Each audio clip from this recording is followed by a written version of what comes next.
Hey there, welcome to Revealed. This is a monthly broadcast featuring up and coming Tantra and healthy living practitioners who are here to help you step into the fullness of who you really are so that you can love and be loved more deeply than you could ever dream. And that's the goal, right? That's what we're all after. I'm Dakini Leah, psychology professional and Tantra educator.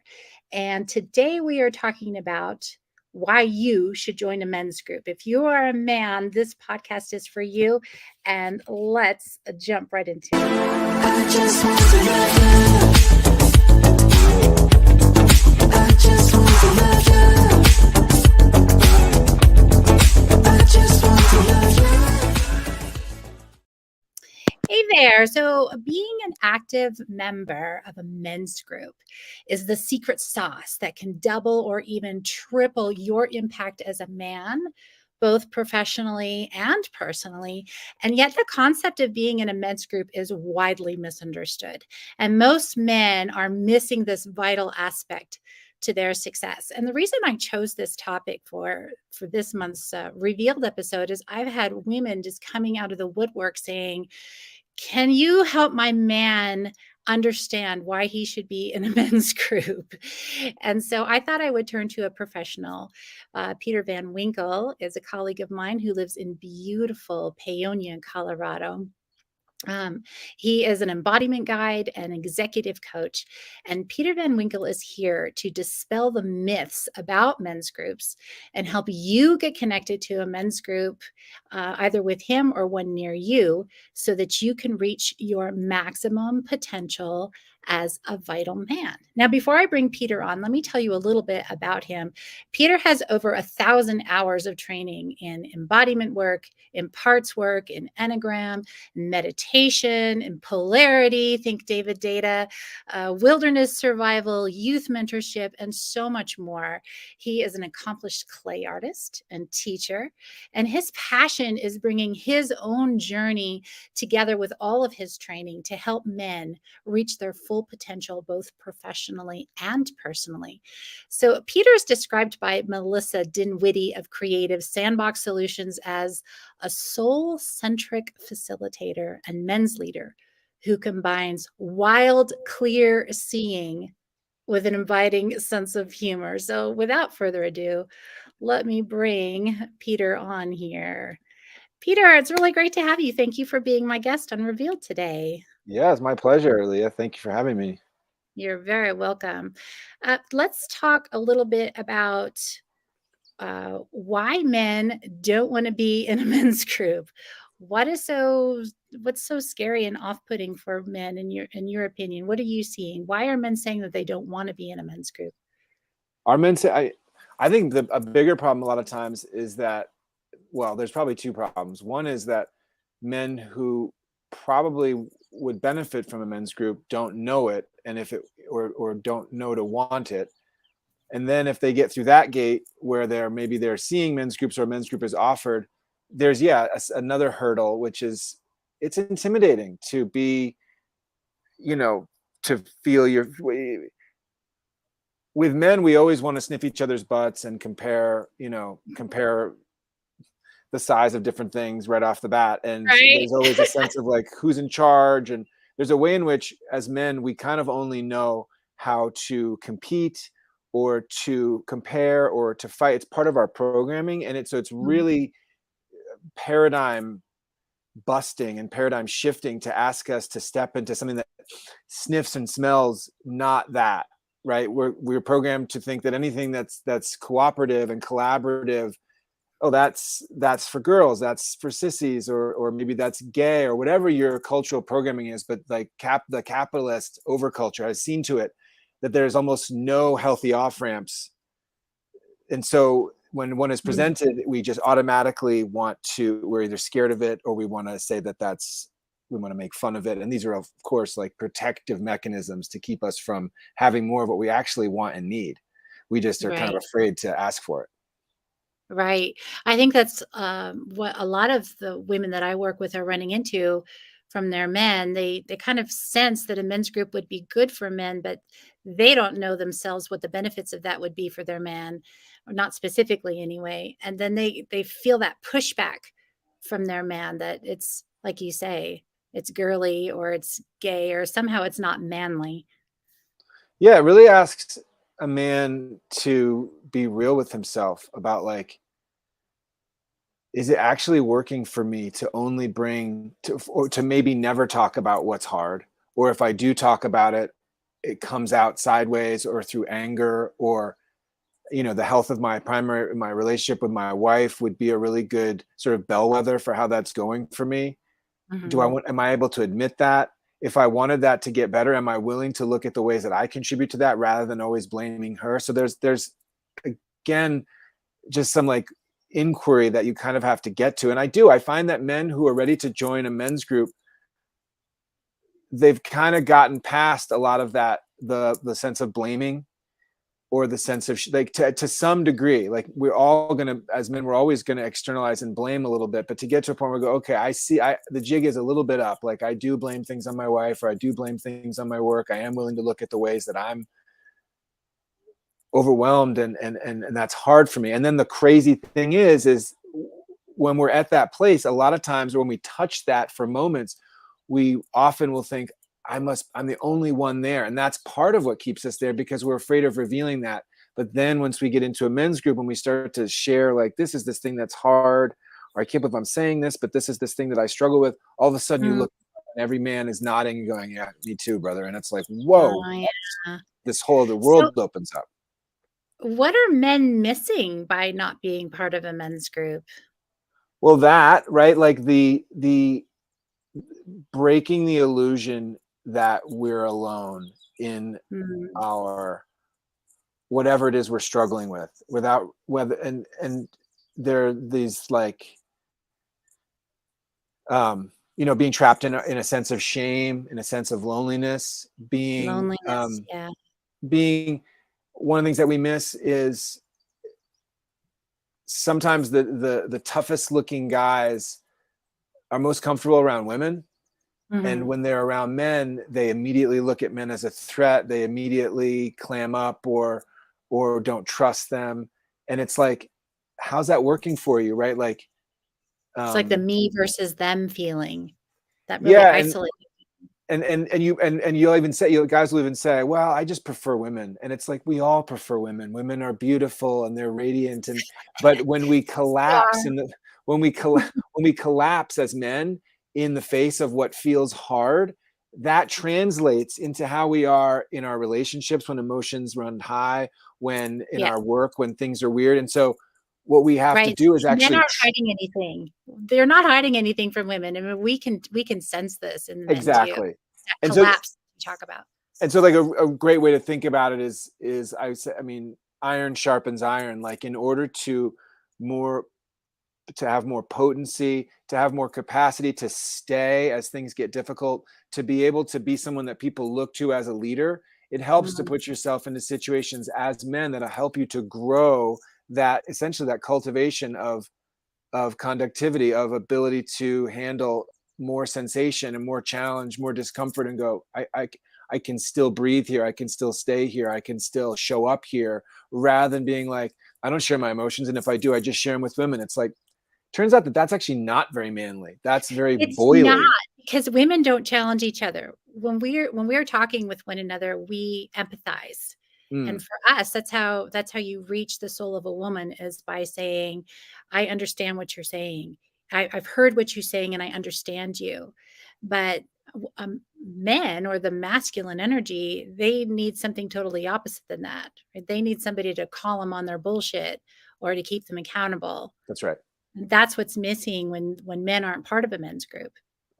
Totally. It's like, I call it, or I've heard it called, demand. Like, when I go around and just want to spill my emotions, or go with what's easy, or drink beer and do all those, all feel great. Comfort is nice. Nurturing is nice.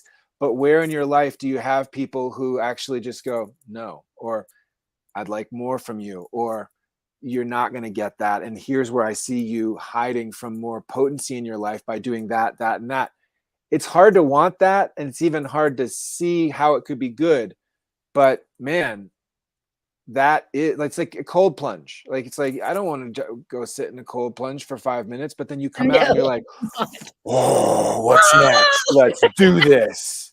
That's what a men's group is.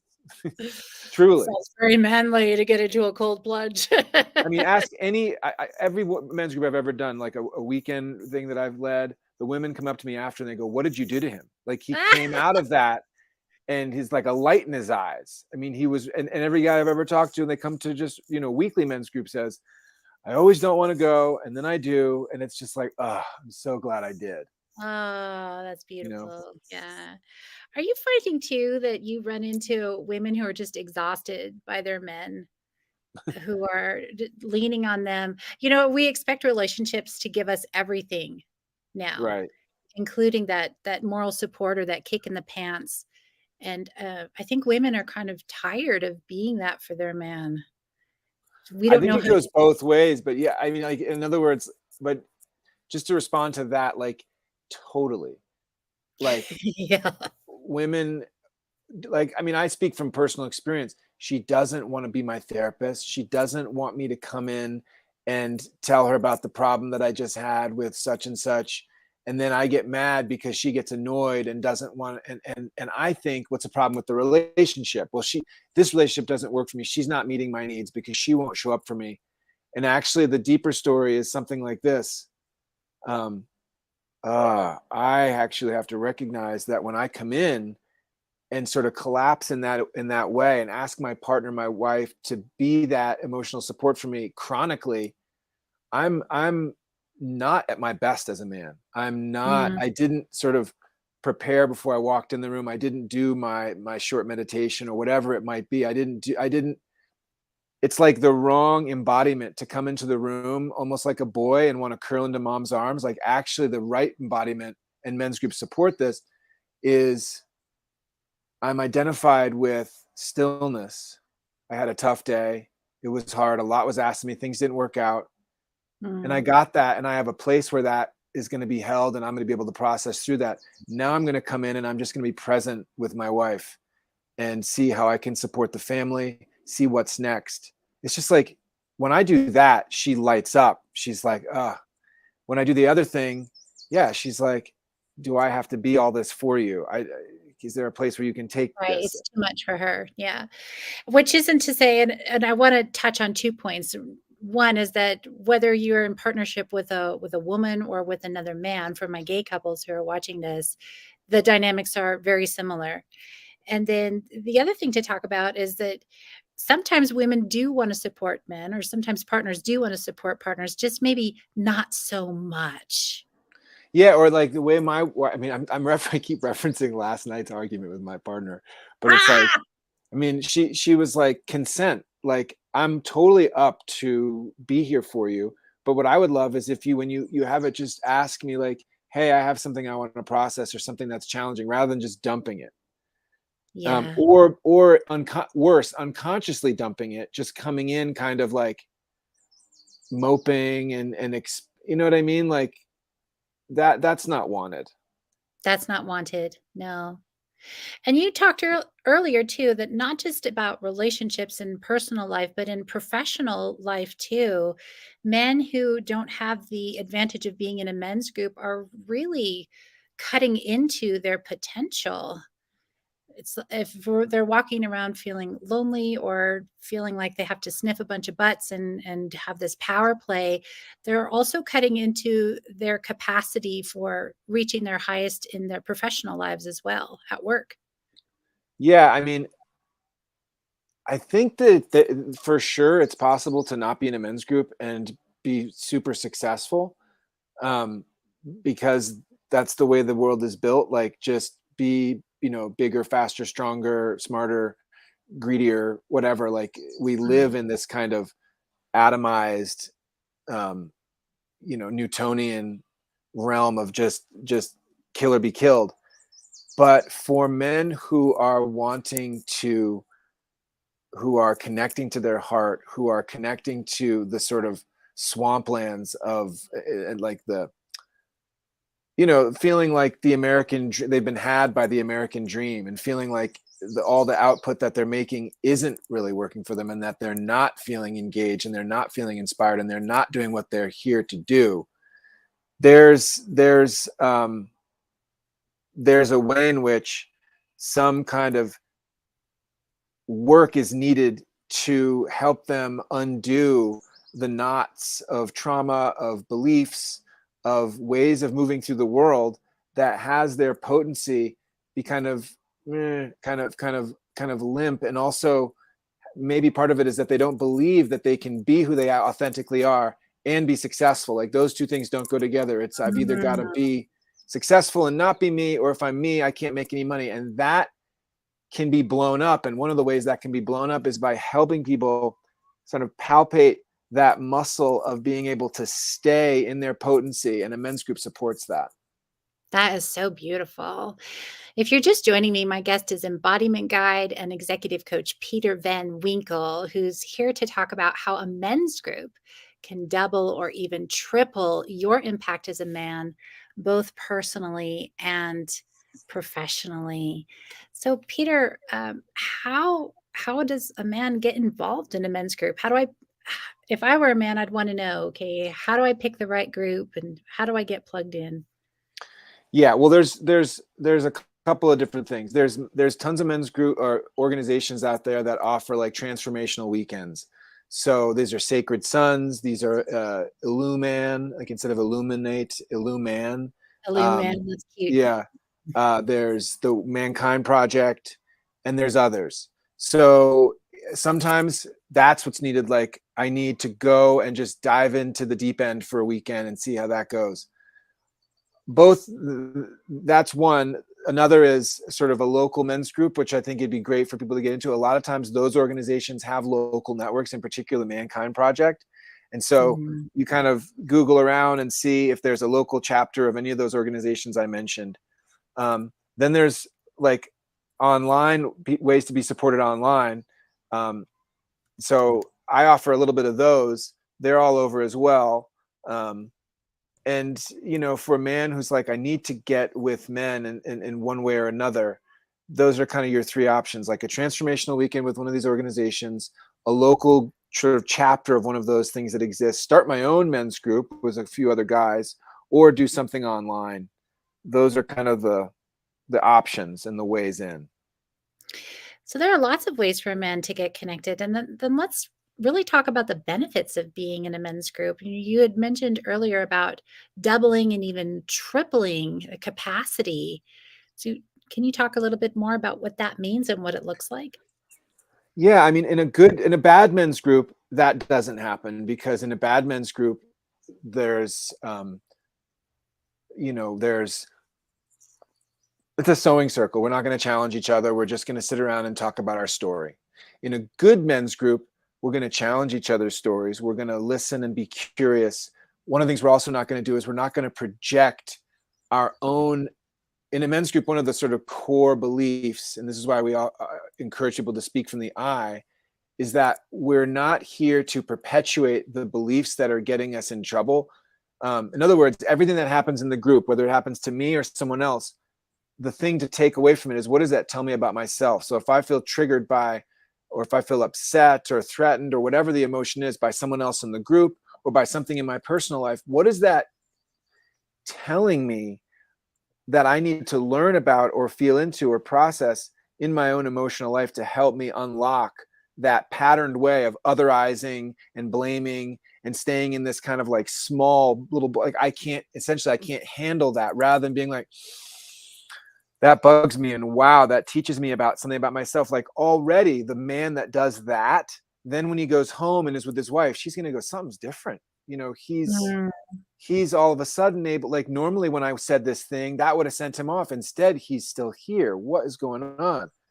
And so what you get out of a men's group, that's a good men's group, is some encouragement and a cultural norm, if nowhere else, but in that group, where you're going to be encouraged to, bring your feelings, bring your truth, bring what's going on, and learn to take responsibility for all that. And when you get demand, when you get some feedback that's harsh, you're going to learn to be able to say, does that resonate?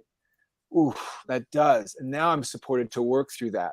then that man who does that on the regular, when he then goes out into his world, when I talk about doubling and tripling your capacity to penetrate or to be in the world, it means whatever it is that traditionally would knock me off of that ability to lead, to stay with my own truth, to not be thrown off by the guy that cuts me off, or any number of things that are going to happen in the day, all of a sudden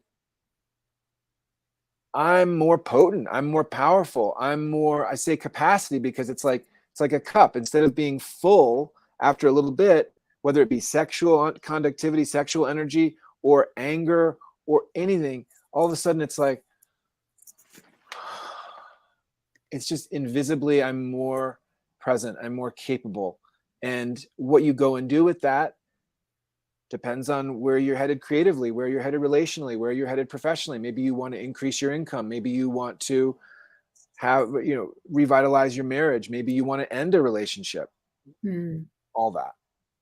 So there are bad men's groups and there are Yeah. good men's groups. And what I hear you saying is that the difference is whether a good men's group helps you to challenge your story rather than perpetuate it, and see if you can stand firm and then make those changes, challenge those beliefs that aren't working for you anymore, and really stand firm in those otherwise fearful places to come through it so that Yeah. you can increase your ability. I love how you say this, to penetrate the world with your true essence.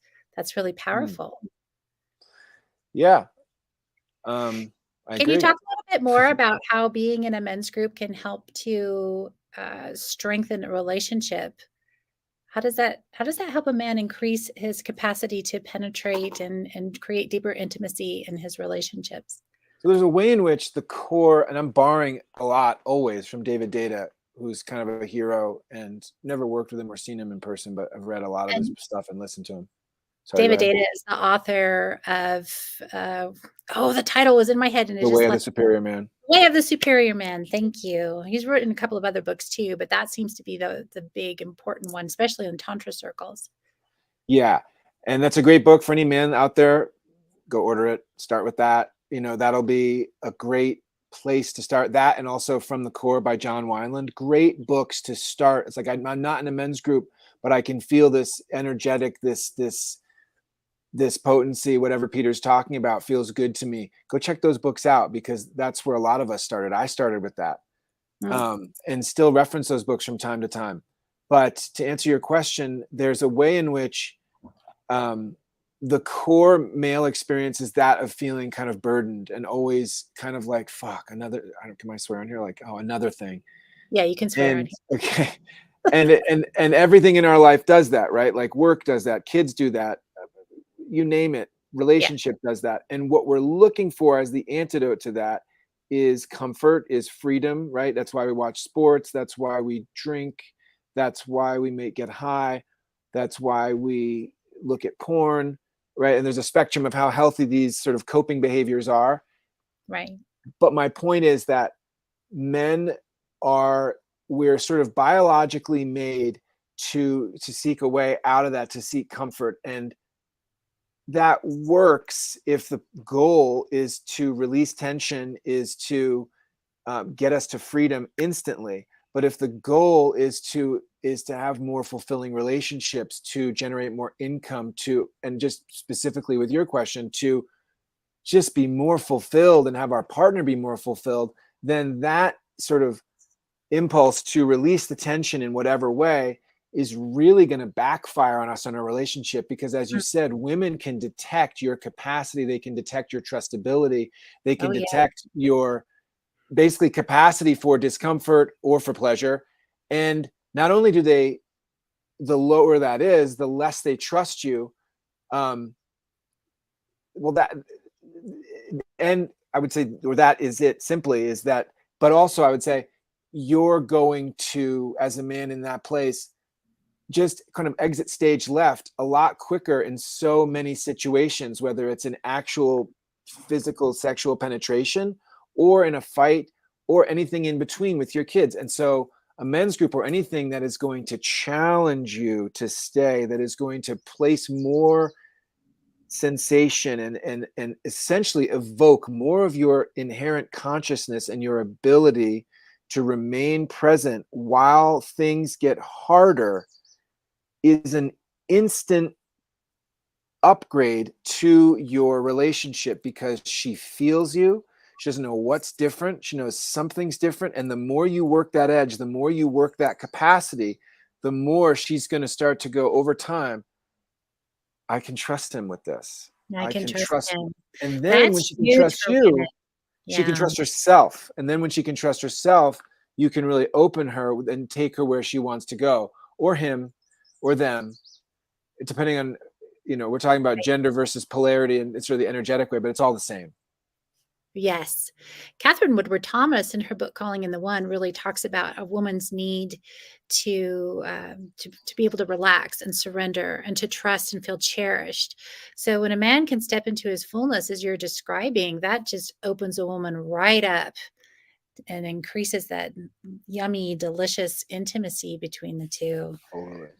That's the magic. Yeah, Yeah. and the good news about that is it's not like it's super hard to have any gains. It's actually quite easy to have even the smallest gains.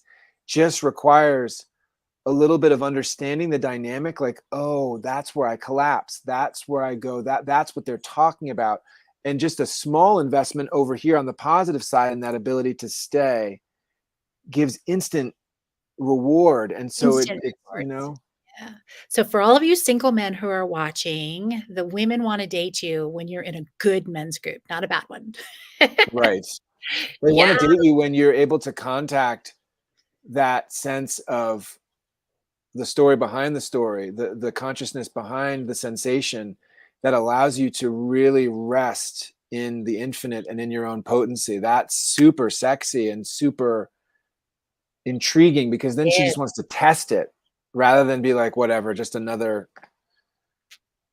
weekend just another warrior. guy who's lost and needs me to rudder him. Yeah. Exactly. Can you talk about the brotherhood of being in a men's group too? You mentioned that there's a strength to knowing that there's a group of quality men who have your back. Yeah, I mean, I think it's a core need of us as guys. Like, we love it. We love, the most we get out of that is a sports team or fraternity or other sort of short-lived containers. I mean, men or a business team, a sales team, we Mhm. get a taste of that.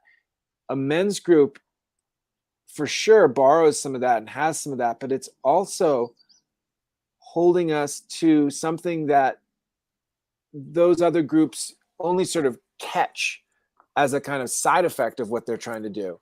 Mhm. They're not necessarily interested in our flourishing and our wholeness and like I said, that helping resolve that tension between, can I be myself and can I be successful, right? Mhm. Like, that tension is anathema to all those other contexts, whereas in a men's group it's like, no, we want to support the whole man. And so that kind of brotherhood, one that's born of what we go through in a men's group, whether it's a weekend or a medicine journey or just a weekly group, it's just a super potent thing. It's like, wow, I've wanted this my whole life, and it can actually exist. Like, I can look around and know these are guys that I would trust with my life, and they've got my back week in and week out for years. That's rare. That is very rare and enticing. We have about 2 minutes left in this broadcast, and I wanted to ask you about what does it look like to be in a men's group? What are some of the activities that a good men's group will do together? Well, for me, my men's groups will do these four things. Number one, they're going to give everybody an opportunity to lead. And so in some way, you're not coming to receive something, because this is peer led, like, we're all going to lead it. So that's one. Number two, it's going to give us an opportunity to go deep into work in our process. And like I said, one of the core beliefs is, or understandings is, whatever is happening at least tells me something about myself. And so being able to work those harder edges of anything from our trauma to just our core beliefs to just the ways that we experience blame and shame, the way we blame, that kind of stuff, the ways we abdicate our leadership. It's going to get us into two pieces. One is it's going to get us into our embodiment. That is our sensate lived experience of presence right now in the moment, the body getting out of the head down into the body. It's going to help us touch that divine masculine, that sense of consciousness that is behind everything, that helps us to take on more and more of that sensation. And I would say in addition, those are four, but I would say in addition, it's going to help us become better at conflict. It's going to help us get out of that system of blaming and mistrusting other men. And yeah, those are 6. Do you work with clay in your men's group? Gosh, I have a couple times, and I've worked with individuals in that way, and I've wanted to do a clay men's group. I actually dig clay on our land here on our farm, and Oh, that's it's just cool. such a beautiful part of it, and I would love to do that. Your farm out there in beautiful Paonia, Colorado. Colorado's wine country. Yeah, It's a beautiful yeah. place to be. Yeah, for sure. So if you're watching this and you're as intrigued as I am, I almost wish I were a guy to be involved in a men's group because this just sounds so wonderful. You got to text Peter 206-743-4759. Shoot him a text and get connected. Peter, what do you offer people who are connecting to you regarding a men's group? Yeah, we'll What just chat. I mean, I'd love to help you get what you need. Like, let's just help you get whatever it is. Like I said, whether it's a weekend with one of those organizations or something in between, or helping you find your own local men's group, or if you want to work with me one-on-one, a lot of times I'll just talk to people for just, let's set up a time to talk for, a half an hour, 45 minutes. Let me just hear more about what's going on for you and how I can support you. Yeah, that's And really that's free. beautiful. Thank you so much for being my guest today on Revealed. And I know so many men are going to get a ton out of this. So thank you Yeah. for coming. Thank you, Yeah, Dakini Leah. This is great. yeah. I'm so glad you were here on with my guest on Revealed today. And if you are interested in learning a little bit more about Tantra, you can book a free Tantra discovery session with me too. Just give me a ring or text me at 970-242-5094. And you and I can talk about how Tantra can help you change your life, stepping into who you really are so you can love and be loved more deeply than you can ever imagine. And that's all the time we have for this time. I will see you next month right here on Revealed. Bye-bye now.